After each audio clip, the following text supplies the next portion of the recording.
Licence issue થાય છે સાહેબ. મને કેટલાક પૂછે બાપુ, મારા વડવાળા દેવના સેવકો ક્યારેક ભ્રમિત થયા હોય, ક્યારેક વિચારોથી આગા પાછા થયા હોય, ત્યારે પૂછે બાપુ અમે વડવાળા દેવના આશ્રિત છીએ, અમે વડવાળા દેવને 12 મહિને ટેલ આપી છે, પણ અમારે ધર્મ કયો પાળવો જોઈએ? ધર્મ તો સનાતન જ છે, ધર્મ બીજો છે જ નહીં.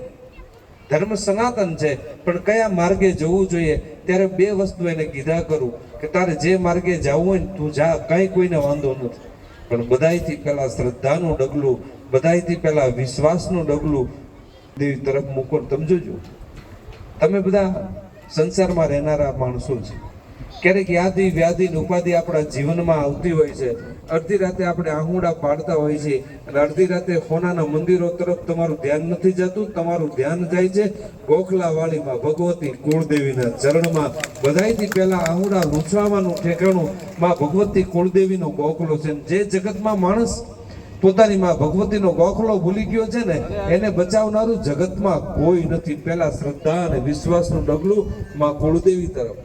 અને બીજું કે મારે તમારા જીવનમાં ક્યારેક યાદી વ્યાધિ ઉપાધિ આવી હોય, ક્યારેક આહુડા પડતા હોય, તો તમે જે પણ પરંપરામાં સાધુ થયા હોય, જે પણ પરંપરામાં દીક્ષિત થયા હોય, એ પરંપરામાં તમે વડવાળા દેવના આશ્રિત છો. અને તમે તો વડીલો બેઠા છે, હજારો વખત જોયું છે કે બકરાના વાડામાં હોય, ભેંસના વાડો હોય, ગાયોનો ગૌશાળા હોય, ક્યારેક યાદી વ્યાધિ ઉપાધિ આવી હોય, અડધી રાતે ધીરે ધીરે તમારે આંખમાંથી આહુડા પડતા હોય અને તમારા મનમાં એમ થયું કે હવે આહુડા અડધી રાતે અમારા કોણલું છે, અને અડધી રાતે વડવાળા દેવની ધોળી ધજા સામે તમારું ધ્યાન જાય અને અડધી રાતે મારો વડવડો આવીને વાડામાં તમારા ખાટલા આવી અને તમારા આહુડા લૂંચેવા હજારો દાખલાઓ આ જગતમાં છે સાહેબ. ડોક્ટર એમ કે દીકરા નથી થવાના, પણ મારા વડવાળા દેવની જો હાચા મનથી એકાદી પૂનમ ભરાઈ જાય ને તો એક નહીં પણ 5 દીકરા દીધાના હજારો દાખલા છે. તમારી પાસે પૂર્ણ સત્ય છે. રામાયણમાં કીધું છે ને, સત્યના દૂજા ધર્મ સમાન.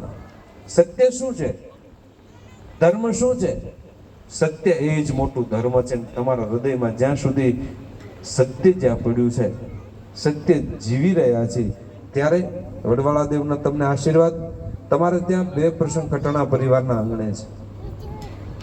મેં મોટું દાન કીધું તો અન્નદાન, બીજું છે પુત્રદાન, અને ત્રીજું મોટામાં મોટું દાન છે કન્યાદાન. જે 2 દિવસ પછી આવતીકાલે અથવા પરમ દિવસે જે દીકરીને ધર્મ, અર્થ, કામ અને મોક્ષની સાથે તમે બીજા પરિવારમાં દીકરી પારકાને પોતાના કરી અને જ્યારે ડગલા માંડે છે ને સાહેબ, અઘરામાં અઘરી ક્ષણ એ હોય છે. કેટલાય માંડવામાં મારે જવાનું થતું હોય, હું જોઉં છું બાપુ, કે એને લીંબુ લટકતા હોય ને એવું મૂછું હોય છે, પણ જેથી એના આંગણે જાન, દીકરીની જાન આવી હોય ને, તેથી આમ નિમાણો થઈને બેઠો હોય કે હાય હાય, આજ તો મારો ખજાનો લૂંટાણો છે, આજ તો હું લૂંટાઈશ મારી દીકરી.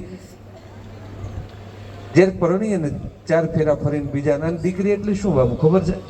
દીકરી માની બાપના ગામના પાદરમાંથી હારી ધૂળ લાવી અને બાપના ફળિયામાં નાખે ને એનું નામ દીકરી છે. ને એવી દીકરીને જ્યારે પાંખ આવીને ઉડીને બીજા પરિવારને ઉજળો કરવા માટે જતી હોય, અને એવા અવસરે આપણે સાધુ તરીકે એના માથે હાથ મૂકવા માટે આવ્યા છે કે ભગવાનની દયાથી એને દેવાય એટલું દેજો, ન દેવાય તો કાંઈ વાંધો નથી, પણ દીકરીને એટલું હિંમત કરીને કાલ એને આ બહારે જાય ને તે પેલું ડગલું ભરે તો એટલું કહેજો, બેટા તું ક્યારેય મૂંઝાતી નહીં. એટલા માટે કે અમારા હૈયામાં વડવાળો દેવ બેઠો છે ને, એ જ વડવાળો દેવ તારા હૈયામાં બેઠો છે. અમારા અટકેલા મારા નાથે માં ભગવતીએ ઉકેલા છે ને, તારા અટકેલા ને ઓલા ઉકેલ છે મારો નાથ વડવાળો દેવ. કારણ કે આજે જે ક્ષણ છે, આજે ક્ષણ છે. એટલે કન્યાદાન તરફ આપણે જઈએ અને ઈશ્વર વડવાળા દેવ આપણે